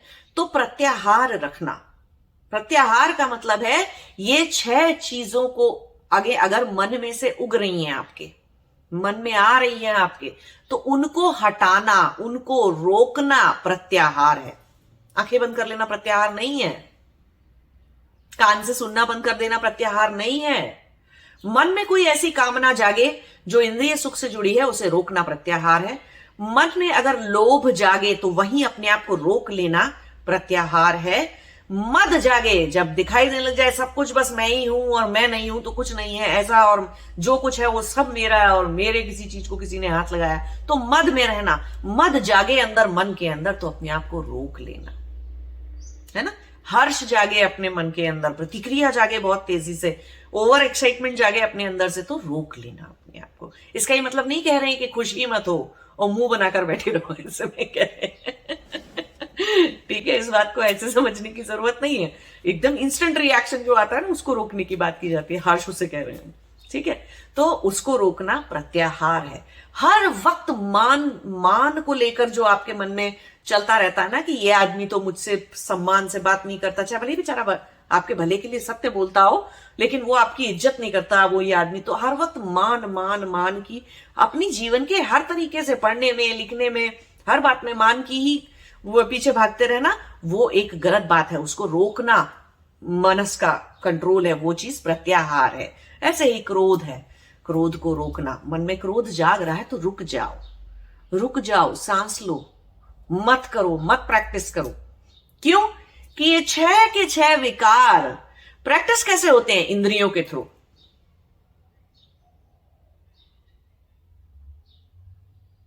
कोमा में कोई चला जाए, सपोज कोई कोमा में चला जाए, बेहोश हो जाए, तो उसके पास क्या इंद्रियां नहीं है? क्या चीज है जिसके ऊपर उसका कंट्रोल या उसकी चेतना नहीं रही? तो क्या चीज है वो? बाह्य गोलक हो गए ना ये। तो अब वो आदमी क्रोध कैसे दिखाएगा? है ना, नहीं दिखा सकता। सोता हुआ आदमी भी नहीं दिखा सकता। तो हम इन अदर वर्ड्स क्या कह रहे हैं कि बाहरी अंग से जुड़े हुए हैं ना, तो ये 6 विकार को प्रकट करने के लिए, बनाने के लिए, प्रैक्टिस करने के लिए, दृढ़ बनाने के लिए इनको क्या चीज की जरूरत है? इंद्रियों की जरूरत है, बाहरी। तो इसका ही मतलब थोड़ी है कि आंखें जो देखती हैं वो उससे हम सही ज्ञान नहीं प्राप्त कर सकते थे। सिर्फ मनस बिगाड़ने का काम था आंखें देखना। नो, अरे सामने गड्ढा है, पहाड़ का खाई शुरू हो रही है, आप चलते जा रहे हो, तो आंख का काम वो था। मन में 6 विकार बनाना और ये सोचना कि ये पेड़ तो अच्छा है, ये पेड़ अच्छा नहीं है। अरे पेड़ सारे अच्छे हैं, हर चीज अपने आप में सुंदर है, सत्य सुंदर है। उस बात को उतना ही देखना और समझना चाहिए था, लेकिन बुद्धि तक जाते तो होता है ना। तो ये सब प्रत्याहार का मतलब होता है इन 6 विकारों को ना बनने देना, अपने अंदर घर नहीं करने देना। और ये 6 विकार में से कोई भी अगर जागे तो अपने मन पे इतना कंट्रोल रखना कि ये 6 जागने ना पाए। उसको इंद्रिय जय कहते हैं। अब मैं आपको एग्जाम्पल देती हूं, उदाहरण देती हूं कि इंद्रिय जय संसार में ही बहुत सारे लोग होते हैं, लेकिन अगर ना हो तो क्या होगा, जिससे कि ये बात आपके दिमाग में और अच्छे से समझ में आ जाए। अब देखिए, सारे साइंटिस्ट जितने भी होते हैं वो सब इंद्रिय जय होते हैं, है ना। मैक्सिमम लोग साइंटिस्ट, कोई साइंटिस्ट बन ही नहीं सकता अगर वो इंद्रिय जय नहीं है ना। क्यों? कि साइंटिस्ट लोग जो हैं वो अपना सालों तक एक ही चीज की रिसर्च करते रहते हैं, उसमें लगन से लगे रहते हैं। तो उन्हें क्या छोड़ना पड़ता है? लोभ छोड़ना पड़ता है। उनको लोभ आ सकता है ना कि बताओ, मेरे घर के लोग टीवी देख रहे हैं बैठ के, और ये दुनिया में बहुत सारे लोग खा रहे हैं, पी रहे हैं, घूम रहे हैं, है ना। और या फिर उसको ऐसा भी लालच छोड़ना पड़ सकता है कि भाई मैं जाके सो जाता हूं, 4 दिन हो गए मैं सोया नहीं हूं, 4 रातें हो गई मैं सोया नहीं हूं, मैं सो जाता हूं जाके। हर चीज का लोभ, हर तरह का इंद्रिय सुख एक साइंटिस्ट को छोड़ना पड़ता है, अगर तो वो साइंटिस्ट है तो, है ना, अच्छा साइंटिस्ट है तो छोड़ना पड़ेगा। उसके अलावा और उसके मन में ऐसी कोई कामना जागेगी नहीं जो इंद्रिय सुख से जुड़ी हुई हो सकता है उसका वो जो लैब है काम करने की, वो कोई बहुत सुंदर जगह नहीं होती है। लैब मशीन ही मशीन, इंस्ट्रूमेंट ही इंस्ट्रूमेंट होते हैं उसके अंदर, तो वो ऐसी कोई बहुत खूबसूरत सी देखने की जगह नहीं है। हो सकता है आपको फिजिकल तकलीफ भी हो रही हो कि गर्मी हुई चली जा रही है, लेकिन पंखा नहीं चला सकते। क्यों? कि हमारा ये सोल्यूशन, केमिकल सोल्यूशन सूख जाएगा, तो फैन नहीं हो सकता यहाँ पर। और बहुत सारी चीजें नहीं हो सकती हैं, ऐसे नहीं हो सकता, टेम्परेचर कंट्रोल नहीं रख सकते, एसी नहीं चला सकते। इतने सारे साइंटिफिक एक्सपेरिमेंट होते हैं, एक पर्टिकुलर टेम्परेचर पे किए जाते हैं, तो क्या साइंटिस्ट उस लैब में घुसता नहीं है? घुसता रहता है। तो बेचारे की ऐसा नहीं कि उसे इंद्रिय सुख नहीं मिल रहा, उल्टा हो रहा है, उसकी इंद्रियां उत्पीड़न में है, फिर भी उसके अंदर कंट्रोल है, जा नहीं रहा वो वहां से। उसे घर में कोई शादी, कोई फंक्शन, कोई चीजें हो सकती हैं, लेकिन उसका एक्सपेरिमेंट उसके लिए ज्यादा महत्व रखता है, तो उसमें लगा हुआ है। तो इंद्रिय जय है वो इंसान, ठीक है, क्योंकि उसकी कामनाएं इंद्रिय सुख से और उसका जीवन इंद्रिय सुख से जीता नहीं है वो, है ना। और कोई उसकी कामना इंद्रिय सुख से जुड़ी हुई भी नहीं है। साइंटिस्ट हो गए, ऐसे और भी लोग होते हैं आपको समाज में देखने के लिए मिलेंगे, जितने भी मिलिट्री के लोग हैं। अब हम ये नहीं कह सकते यहां पर सारे ही साइंटिस्ट इंद्रिय जय है ना, नहीं होते। सारे ही आर्मी, मिलिट्री, नेवी में काम करने वाले 100% लोग ऐसे हैं, ऐसा भी नहीं कहा जा सकता। लेकिन क्योंकि एक बहुत ज्यादा बड़े प्रतिशत में वो ऐसे हैं, इसीलिए हम उनका एग्जाम्पल उठा रहे हैं आज की डेट में, ठीक है। हम एक और किसी व्यक्ति का क्यों नहीं उठा रहे हैं? क्योंकि प्रतिशत कम है वहां पर, लोगों का परसेंटेज ऑफ पीपल बीइंग इंद्रिय जय वो बहुत कम है उस जगह पे, तो हम उसका उदाहरण नहीं उठा रहे हैं, तो हम इसका उदाहरण उठा रहे हैं। तो अब दूसरे लेवल पे और मिलिट्री वाले सारे लोग हो गए, अरे कोई इंद्रिय को सुख मिल रहा है क्या वहां बर्फ में खड़े होने में और बॉर्डर की रक्षा करने में? नहीं। रेगिस्तान में पेट्रोलिंग करने में राजस्थान के अंदर कोई बहुत इंद्रिय सुख है क्या? नहीं है, इंद्रियां उत्पीड़न में है। लेकिन उन्होंने इतनी ज्यादा वो प्रैक्टिस करके, ट्रेनिंग करके, इतनी हार्श उनकी ट्रेनिंग होती है, इतनी खतरनाक ट्रेनिंग होती है, सो कर करके अपने आप को इंद्रिय जय बना रखा है। कि कहीं पे अगर किसी आतंकवादी से लड़ने जा रहे हैं या कुछ करने जा रहे हैं, आवाज नहीं करनी है ना, तो फिर चाहे गोली भी लग गई है ना, मुंह से आवाज नहीं निकलेगी। साधारण आदमी कैसा होता है? चीखता ही रहेगा। वो तो गोली लगना तो बहुत दूर की बात है, छोटा सा हाथ कट जाए किसी का तो ये लोग कितना चीखते चिल्लाते हैं कि जिनमें हाथ कट जाता है, कुछ हो जाता है, चीख चिल्ला के हल्ला मचा के इतना हल्ला मचा देते हैं। तो कितनी छोटे सी चीज से उन्हें कितना आसारा दुख हो जाता है, कितना आज, क्योंकि इंद्रिय सुख पे जी रहे हैं, है ना, प्रत्याहार नहीं है। तो प्रत्याहारी होना और इंद्रिय जय होना साइंटिस्ट बनने की ट्रेनिंग में भी इंक्लूडेड होता है। वो सिर्फ योगियों तपस्वियों की जैसी चीज नहीं है, उनके लेवल पे तो होता ही होता है, योगियों तपस्वियों के लेवल पे। लेकिन मैं आपको क्या समझा रही हूं कि संसार में भी देखने को मिलता है प्रत्याहार और इंद्रिय जय, ठीक है, कि बुद्धि काम करती है, इंद्रियां नहीं। इंद्रियों के सुख के लिए नहीं जिया जाता, बुद्धि के लिए जिया जाता है, बुद्धि से जिया जाता है। चेतना बुद्धि में केंद्रित रखी जाती है, इंद्रियों में नहीं, है ना। तो ऐसे ही अब साइंटिस्ट हो गए, मिलिट्री वाले लोग हो गए, डॉक्टर देखो, है ना, डॉक्टर को भी कितने सारे पोस्टमार्टम करते हैं, कितने सारे मरीजों का इलाज करते हैं और कितना थक चुके होते हैं। अरे कोविड में पूछो, कोविड जब हुआ 2 साल के अंदर अंदर हर तरफ के डॉक्टरों की काम कर करके क्या हालत हुई। और भारत में तो चलो मैं मानू, कहते हैं कि भारत की पर कैपिटा पॉपुलेशन के अकॉर्डिंग फिर भी डॉक्टरों की संख्या बहुत कम है, लेकिन बाहर के देशों की बात से को तो डॉक्टर है ही नहीं।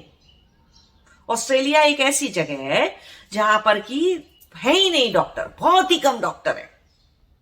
एक तो पॉपुलेशन कम है, लेकिन उसके हिसाब से भी डॉक्टर जितने होने चाहिए उस बहुत ही कम स्पेशलिस्ट यहां पर होते हैं। इंडिया में, पूरे भारत में ढूंढने निकलोगे तो आपको हजारों की संख्या में एक स्पेशल, कैसे ऑन्कोलॉजिस्ट आप ढूंढ रहे हो कैंसर के लिए या किसी भी चीज के लिए, तो भारत में तो आपको फिर भी हजारों की संख्या में ऑन्कोलॉजिस्ट मिल जाएंगे जो बहुत अच्छे हैं। यहां पर आप ढूंढने जाओगे तो 10 नहीं मिलेंगे, 10 पूरे ऑस्ट्रेलिया में, सोचो। तो इतनी कमी है। तो लेकिन मैं क्या समझाने की यहां पर कोशिश कर रहा हूं कि यहां पर डॉक्टर की, नर्सिंग स्टाफ की, नर्स की, सबकी हालत बहुत बुरी थी कोविड के टाइम पे। और यहां पर ऑस्ट्रेलिया जैसे कंट्री में डॉक्टरों की हालत वैसे ही इन जनरल बुरी रहती है, क्योंकि डॉक्टर है नहीं, और तो नंबर ऑफ पेशेंट्स बहुत ज्यादा बढ़ जाता है। और क्योंकि यहाँ पे सरकार खर्चा उठाती ना, मेडिकेयर का खर्चा, आपकी मेडिकल सर्विसेज सरकार ने आपको दी हुई है, जैसे कि भारत में भी है, सरकारी सिस्टम भी है और प्राइवेट भी है, तो आप कहीं भी जा सकते हो। तो यहाँ पर भी सरकारी सिस्टम भी है, तो हम सरकारी सिस्टम की बात कर रहे हैं, चाहे वो भारत का हो चाहे वो यहाँ का हो। एक एक डॉक्टर को इतने ज्यादा पेशेंट देखने पड़ते हैं कि कोविड हो चाहे ना हो, उनकी हालत हमेशा बहुत बुरी रहती है। तो फिर क्या इंद्रिय जय नहीं होंगे? अगर प्रत्याहार नहीं रखेंगे तो यही सोच लेंगे, चलो अब मैं सो जाता हूं, चलो अब मैंने खाना खा लिया, कौन करेगा ये ऑपरेशन, या वो सोच ले अरे आज तो मेरे शाम को दोस्त लोग आ रहे हैं, मुझे पार्टी करनी है उनके साथ, चलो ये ऑपरेशन ही कैंसिल कर दो, ये सर्जरी नहीं करनी है मुझे, क्योंकि मेरे को तो अपने दोस्तों के साथ पार्टी करनी है। करता है कोई डॉक्टर ऐसे? कितना ही थका होता है, रात को आधी रात को नींद से उठ के डॉक्टर आ जाता है ना? उसके पेशेंट को, उसके किए हुए सर्जरी के पेशेंट को कुछ भी हो जाए, 2 मिनट के अंदर उसको अगर कॉल गई है कि अरे आपका पेशेंट जो है उसका ये बीपी गिर रहा है, सांस गिर रही है, उसकी पल्स गिर रही है, उसका कुछ हो रहा है, फटाफट से आधी रात को नींद में उठ के पजामे में इंसान, डॉक्टर बेचारा वहां चल देता है हॉस्पिटल के अंदर। ये नहीं सोचता कि बेचारा ठीक से कपड़े भी नहीं पहने, उसको पूरे कपड़े भी नहीं पहने, पजामे में, टी शर्ट में, पजामे में, शर्ट में उठ के चल देता है जल्दी से, नाइट गाउन में पहुंच जाता है डॉक्टर। प्रत्याहार है ना। नहीं तो इंद्रिय सुख के बारे में सोचता, अभी तो मैं पूरा डॉक्टर बनके तैयार होऊंगा अच्छे से, है ना, फिर जाऊंगा। या तो देखो कि प्रत्याहारी होना, प्रत्याहार किस लेवल पे काम कर रहा है ना। अगर मान लीजिए अब इन्हीं चीजों में से हम बात करते हैं कि अब हम दूसरे एग्जाम्पल ले लेते हैं, ऐसे आप बहुत सारे एग्जाम्पल उठा लोगे और जरूरी नहीं है कि वो यही 3-4 फील्ड के लोग हों, और शिक्षक में भी आपको देखने को मिलेगा कुछ शिक्षक बहुत ही प्रत्याहारी होते हैं, कई बार भूखे होते हैं, कई बार खाना नहीं ठीक से खाया होता है, नाश्ता नहीं करा होता है, क्लास लेनी होती है, बच्चों को पढ़ाना होता है या कोई भी चीज करनी होती है तो करते हैं बेचारे, ठीक है। तो जैसे हर क्षेत्र में मिल जाएंगे आपको प्रत्याहारी किस्म के लोग, है ना। अब लेकिन कितने तरह का, कितना अच्छा प्रत्याहार है वो डिपेंड करता है ना, आदमी से दूसरे, हर व्यक्ति पे, अलग अलग व्यक्तियों के अंदर अलग अलग तरह का लेवल का प्रत्याहार हो सकता है। अब हम उल्टी बात करते हैं कि प्रत्याहार नहीं है तो ये 6 चीजें क्या करेंगी। प्रत्याहार नहीं है तो कामना में तो आपको समझ में सीधा सीधा आ गया कि उनकी सारी, ऐसे लोगों की सारी कामनाएं इंद्रिय सुख से जुड़ी हुई होगी। तो ये जो आप कंज्यूमरिज्म इतना देख रहे हो ना कि हर वक्त ये नए कपड़े, ये नए जूते, ये नई चीजें, ये सब कुछ, इतना ज्यादा कंज्यूमरिज्म जो फैल रखा है का, जो ये सारे एडवर्टाइजमेंट आते रहते हैं, सब कुछ आता रहता है, सब इंद्रिय सुख के लिए। बहुत कम कोई ऐसी चीज का एडवर्टाइजमेंट आता है जो एक्चुअली आपकी सेहत के लिए ठीक है, या आपकी सेहत के लिए अच्छा होता है, या आपके जीवन के लिए सच में जरूरी होता है।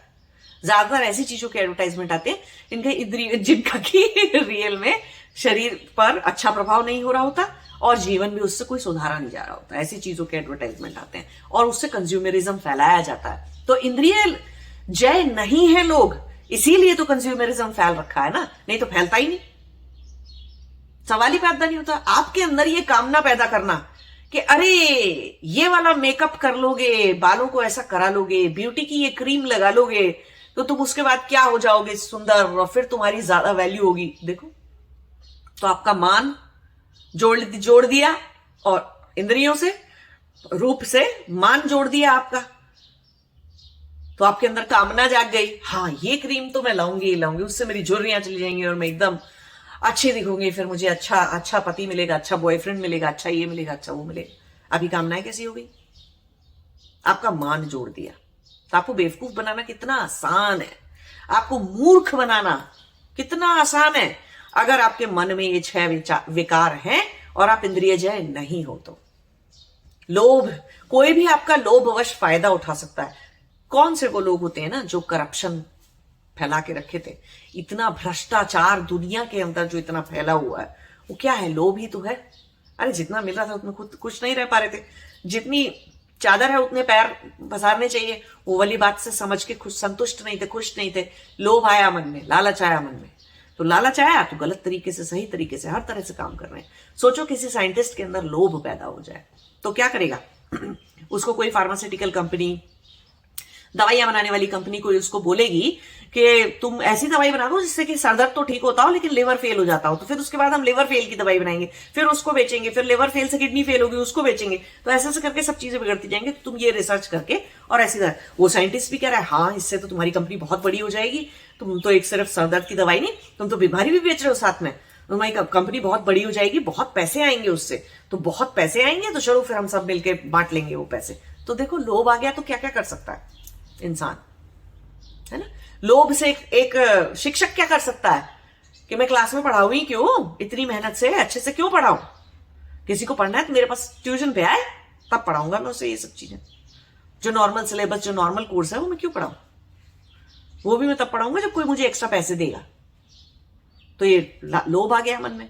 डॉक्टर के मन में भी आ सकता है तो वो इतनी सी बात का या तो इलाज ही नहीं करेगा आपको जीवन भर, या फिर करेगा भी तो इस तरह से कि एक चीज बिगाड़ता है दूसरी चला देता है, एक चीज चलती है आपके शरीर में दूसरी चलनी बंद हो जाती है। ये लोभ के मन के विकार में से लोभ का विकार है। कोई भी आपको जरा से पैसे का लालच देकर या जरा से सुख का लालच देकर आपसे कुछ भी करवा सकता है, कुछ भी।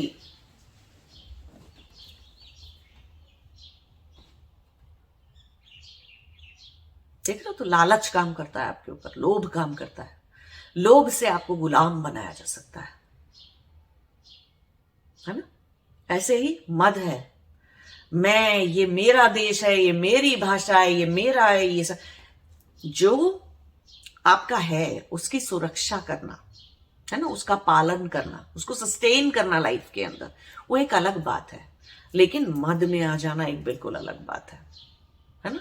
मेरी पोजीशन कैसे ले ली, किस कोई मेरी पोजीशन पे कैसे रह सकता है, और मैं, मेरे लिए ये नहीं हुआ तो फिर क्या किया तुम लोगों ने सारे दिन, ऐसे। तो मद में जो आपके अहंकार को पूरा, तो आप देखते हो ना बहुत सारी जगहों पे चाटुकारिता चलती है, जैसे हम चाटुकारिता कहते हैं ना, किसी के तलवे चाटना, चाटुकारिता करना, है ना, ऐसे। तो उस चीज को हम, वो उस चीज का एक्चुअल में मतलब क्या है कि कोई आपके अहंकार को, अहंकार को क्या कर रहा है, बल दे रहा है। तो वो आपके हाँ में हाँ मिलाता रहेगा, सत्य बोलेगा नहीं। और आपने कहा हाँ पूरा पश्चिम से, सूरज जो है वो पश्चिम से निकलता है, तो चलो ठीक है पश्चिम से निकलता है, और कुछ भी बात पे हाँ मिलाया जा रहा है। तो आपके आसपास के सारे लोग, अगर आपके अंदर बहुत ही गहरा मद है, अहंकार है बहुत गहरा, तो क्या होगा, आपके आसपास सारे सिर्फ चाटुकारिता वाले टाइप के तो लोग इकट्ठे हो सकते हैं। कभी कोई सच बोलने वाला इंसान आपके साथ रहेगा ही नहीं। क्यों? क्यों? आपके सच को तोड़ेगा, आप भाग जाओगे, आपके अहंकार को तोड़ेगा और आप भाग जाओगे वहां से। आप उस इंसान को जीवन में से निकाल दोगे, अपने घर से निकाल दोगे, सब जगह से निकाल दोगे, क्योंकि वह आपके अहंकार को तोड़ने की कोशिश कर रहा है, आपके अहंकार को बल नहीं दे रहा। कितने सारे खाने के और कितनी सारी चीजों के एडवर्टाइजमेंट ऐसे आते हैं जहां पे वो आपको दिखाते हैं, oh this is my world, अरे ये मेरा साम्राज्य है और मैं यहाँ का राजा। आपको राजा बनने की फीलिंग, आपको रानी बनने की फीलिंग, वो आपके मद को सपोर्ट करना है। तो ऐसे बहुत सारे एडवर्टाइजमेंट भी होते हैं, है ना। बहुत सारे ऐसे पॉलिटिशियन भी होते हैं कि उनके अहंकार की पूर्ति, उनके अहंकार को सपोर्ट करते रहना, बस झूठे अहंकार को, है ना। अहंकार वैसे भी झूठी चीज ही है, उसको सपोर्ट करते रहना। तो हर लेवल पे आप संसार में देखोगे कि कितना खराब इस चीज का वो हो जाता है, कितने खराब इस चीज के परिणाम हैं इस तरह का मद रखने के। सेम चीज हर्ष में है, फालतू का हर्षित उल्लासित होते हुए घूमते रहो तो भड़क जल्दी जाओगे। भड़क इन द सेंस, किसी ने आपको कहा चल चलो वहां चल रहे हैं, यहाँ वहां पर ये हो रहा है, वहां पर, अरे आपको जरूरत थी कि नहीं जरूरत थी, चले गए वहां पर। हर बात में क्योंकि हर्षित उल्लासित रहते हैं तो कोई कुछ भी कह रहा है तो जल्दी से मान ले रहे हैं, बुद्धि तक जा ही नहीं रहा है। प्रतिक्रिया प्रतिक्रिया प्रतिक्रिया, हर बात पे प्रतिक्रिया, पूरी तरह से सोचने समझने की शक्ति का नाश। ये कौन से लोग होते हैं? जिनको भड़काकर मॉब बनाया जाता है। मॉब हम किसे कहते हैं? कि झुंड बना देना लोगों का, और वो झुंड मिलके कोई एक साथ कोई क्राइम कर दे,